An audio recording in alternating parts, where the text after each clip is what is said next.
Se depois desse vídeo aqui você não entender a importância e o porquê você tem que investir no exterior, é porque você com certeza está querendo rasgar o seu dinheiro por aí, hein? Galerinha, a gente vai dividir esse vídeo aqui em 3 partes principais aí. A primeira delas eu vou estar explicando para vocês o conceito de inflação em moeda, para vocês entenderem o motivo principal e maior para você mover o seu capital para o exterior. A segunda parte eu vou estar trazendo aqui justificativas e provar para vocês o porquê é importante você estar alocando o seu capital lá nos Estados Unidos. Quais motivos levam uma pessoa a fazer isso? E a terceira parte, galera, é o como fazer isso. Pô, Danilão, como é que eu me exponho lá fora? Como que eu consigo ter a minha carteira diversificada lá nos Estados Unidos? Por onde eu começo? Por onde eu compro esses ativos? É isso que eu vou estar mostrando aqui para vocês. Então, para iniciar a primeira parte do vídeo aqui, que a gente vai estar falando sobre inflação e moeda, eu vou estar explicando para vocês o conceito de inflação. Vamos imaginar o seguinte: há 2 anos atrás, você ia com 100 continho lá no supermercado e enchia seu carrinho no supermercado cheio de coisa. Você colocava lá pão, leite, açúcar, ovo, café, azeite, comprava de tudo e voltava com o carrinho cheio. E aí hoje, 2 anos depois, você tem que ir lá com 100 reais e dar uma pensada no que você vai estar comprando ou não. Os mesmos 100 reais acabam comprando menos coisas do que há 2 anos atrás. De forma lúdica, isso é a inflação. A inflação acaba corroendo o seu poder de compra. Então você acaba tendo o mesmo dinheiro, mas comprando menos coisa. Mas você já pensou por que isso acontece? Por que existe inflação? Quem que acorda lá de manhã e fala assim: ah, hoje eu vou aumentar o preço do arroz aí. Ah, não, hoje o café de 30 vai para 38. Quem que faz isso daí? Por que tem esses aumentos? Para entender isso, galera, basicamente você tem que entender 3 tipos de inflações que podem ocorrer na economia. E eu vou estar trazendo para vocês entenderem melhor, e aí no final vocês vão conseguir ter maior compreensão do porquê as coisas aumentam, beleza? Pensa o seguinte: vocês já devem ter visto aquele meme na internet do rapazinho vendendo melancia e o outro comerciante do lado. O rapazinho vai lá, compra todas as melancias do comerciante e ele é a única pessoa vendendo melancia no pedaço, né? Vamos pensar que vocês estão numa feira e daí tem um comerciante vendendo as melancias lá, apenas ele. Só que ele tem 10 melancias para serem vendidas. E tem 30 pessoas querendo comprar as melancias dele. O que ele faz? Ele aumenta o preço. E aí, como ele não tem concorrência ali, ele faz o aumento do preço e quem quiser comprar dele vai ter que pagar aquele preço. Isso é chamado de inflação por demanda, quando existe muitas pessoas desejando alguma coisa e pouco produto disponível no mercado. Agora que você já aprendeu um pouco ali sobre inflação por demanda, vamos pensar o seguinte para a gente ir para o segundo tipo de inflação que existe aí no mercado. A gente tem visto hoje aí na economia mundial várias disputas por territórios aí que está envolvendo vários conflitos aí de vários países na Europa e no mundo, né? E o que isso tem acontecido e tem ocasionado? Demanda por petróleo, aumento ali pelo combustível fóssil. Então, isso tem causado aumento na gasolina. Então, se a gente correlacionar o efeito da demanda ali, que o pessoal tá precisando produto para vender ali, só tem um feirante com melancia, a galera quer trazer mais melancia para feira. Mas a gasolina aumentou, consequentemente, o frete do produto vai aumentar também. E aí ocasiona um segundo aumento, que é o aumento por custos. Um outro exemplo dessa inflação de aumento de custo é em épocas de seca. Quando a gente teve aquela seca braba aqui no país, né, que dificultou muito a geração de energia elétrica pelas hidrelétricas, a energia foi lá em cima, porque a gente tinha um alto consumo de energia elétrica e daí pouca geração no mercado. Então aumentaram os preços de energia.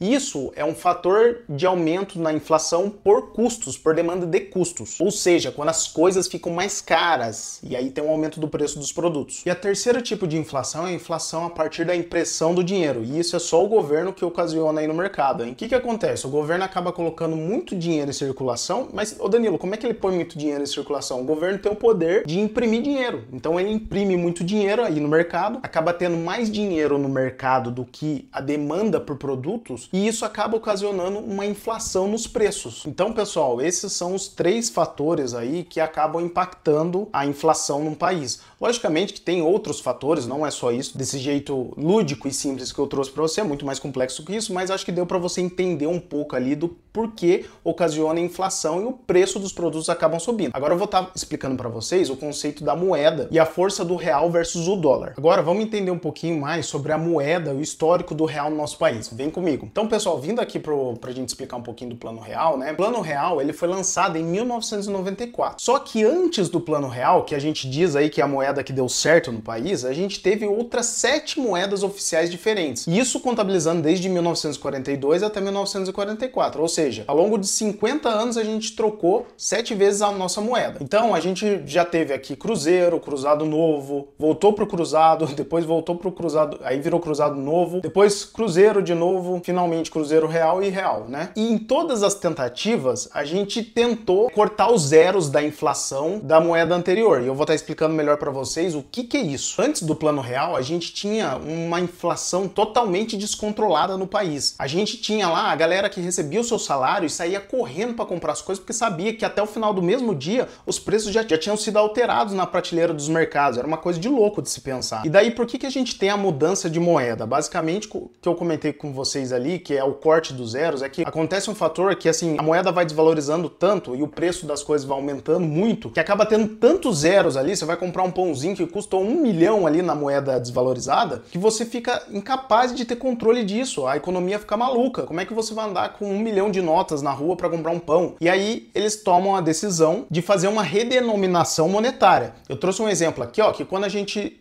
trocou o cruzeiro pelo cruzado em 1986, o governo simplesmente cortou 3 zeros. Por exemplo, se você tinha 1000 cruzeiros, você passou a ter um cruzado. Isso é o que eu comentei, que são os cortes do zero quando a gente tem uma redenominação de moeda. Beleza, Danilão, chegou o Plano Real em 1994, então encerrou os problemas, deu super certo aí essa moeda, tá belezinha aí pra nós, não é?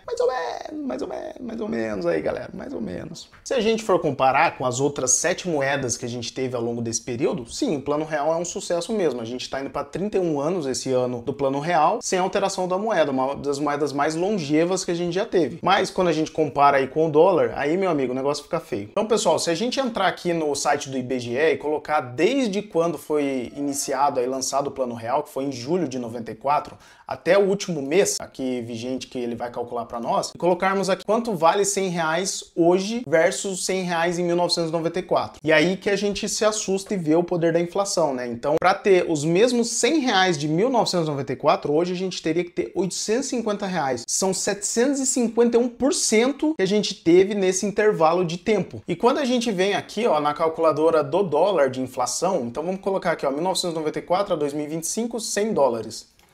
A gente vê que a gente tem uma diferença muito grande aqui versus a desvalorização do real, né? Então, 100 dólares em 1994, hoje seriam só 216. Quando a gente vê que o real, ele se multiplicou por 8, e aqui o dólar basicamente dobrou, né? Ele teve uma desvalorização, mas praticamente dobrou o valor que você precisava ter em 1994 versus o 2025. Então só aqui já é um primeiro ponto para mostrar para você a importância de você estar baseando seu capital em dólar, na moeda forte. Outro fator interessante ser comentado aqui do dólar versus o real. O dólar, ele sempre foi a mesma moeda.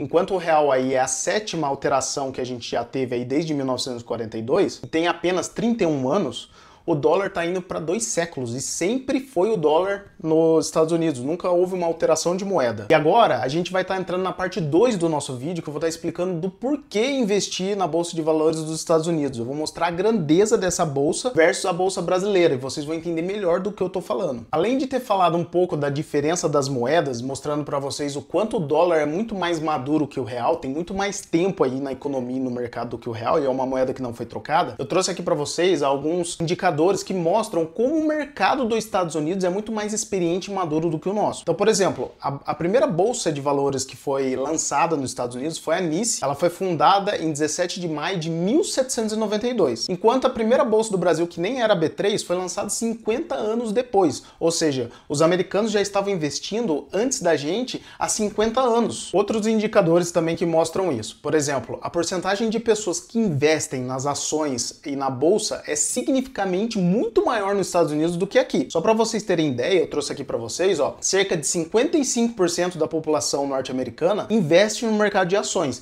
enquanto aqui no Brasil gira em torno de 3% da população apenas. E lá nos Estados Unidos a gente tem mais de 5.000 empresas que são listadas na Bolsa de Valores. E aqui no Brasil a gente tem em torno de 400 a 500 empresas listadas. É uma diferença muito grande. E aí, outra coisa aqui, uma dica de ouro que eu trouxe para vocês aqui, é uma análise do JP Morgan, comparando um pouco os cenários de Bolsa de valores entre o Brasil e os Estados Unidos. E eu vou mostrar para vocês aqui, é gritante isso, galera. Eu sempre falo aqui no meu canal, nas minhas redes sociais, já fica o jabá aqui, se você não me segue nas redes sociais, já dá um pulo lá, que tem bastante conteúdo da hora por lá, que a importância da liquidez, né, que é a capacidade de você transformar um ativo em grana. Quanto mais rápido você consegue transformar um ativo em dinheiro, maior é a liquidez desse ativo. Ou seja, quando você vai... É diferente de eu vender esse óculos aqui do que vender uma casa. A liquidez desse óculos tende a ser muito maior do que vender uma casa. É muito mais fácil eu colocar isso aqui à venda do que um imóvel. Então, pessoal, indo aqui para o relatório aqui do JP Morgan, o que a gente pode ver sobre liquidez? Olha o tamanho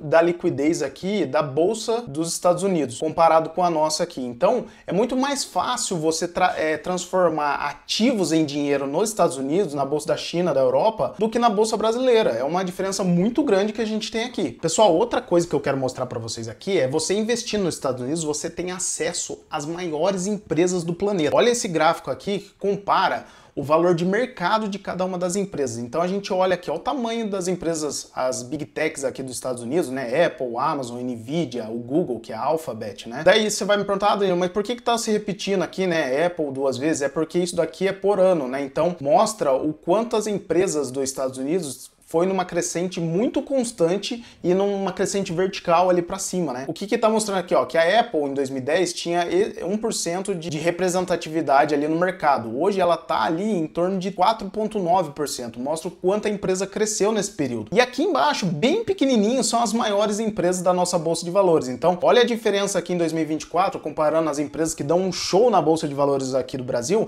a VEG, a Petrobras, Bradesco, Itaú Vale. Olha o tamanho dessas empresas comparada com as principais empresas dos Estados Unidos. É algo gritante de se ver, né, galera? Olha que interessante essa outra comparação aqui. Aqui, galera, a gente pode ver uma outra comparação interessante, que é o retorno dos ativos brasileiros e internacionais. Ou seja, aqui a gente consegue ver o quanto os ativos retornaram para os investidores na Bolsa brasileira e na Bolsa norte-americana. Quando a gente olha aqui a renda variável, a gente pode ver que no Brasil aí teve um retorno ali de 2015 a 2024 de 9,2%. E lá nos Estados Unidos foi de 13%. Isso sem considerar o efeito do câmbio, né, que é a desvalorização do real frente à valorização do dólar. Então, se a gente só considerar o efeito ali de retorno da renda variável, ela já foi muito superior ao mercado brasileiro. Quando a gente coloca aqui o efeito do câmbio, então, fica muito mais gritante essa diferença aqui de rentabilidade para o investidor que investe lá fora do que o investidor local, né? E outra coisa que a gente pode ver aqui, né, a gente sabe que os Estados Unidos não tem uma taxa de juros muito alta. Então, geralmente a renda fixa, o retorno da renda fixa dos Estados Unidos é bem menor do que o Brasil, né? Aqui, ó, 1,3%. Só que quando a gente compara com o nosso CDI, a gente vê que colocando o efeito do câmbio aqui, ele passa até a nossa renda fixa. Fica muito melhor investir numa renda fixa lá e atrelando o seu dinheiro, a sua rentabilidade ao câmbio, a moeda forte, do que mantendo na renda fixa no país, mesmo o Brasil sendo um país rentista ali, um país que tem costume de ter juros altos. Bom, acho que já ficou mais do que claro do porquê é importante investir e diversificar lá fora nos Estados Unidos, utilizando a moeda forte que é o dólar. Agora eu vou explicar para vocês e a gente vai entrar na terceira e última parte do vídeo, que é explicar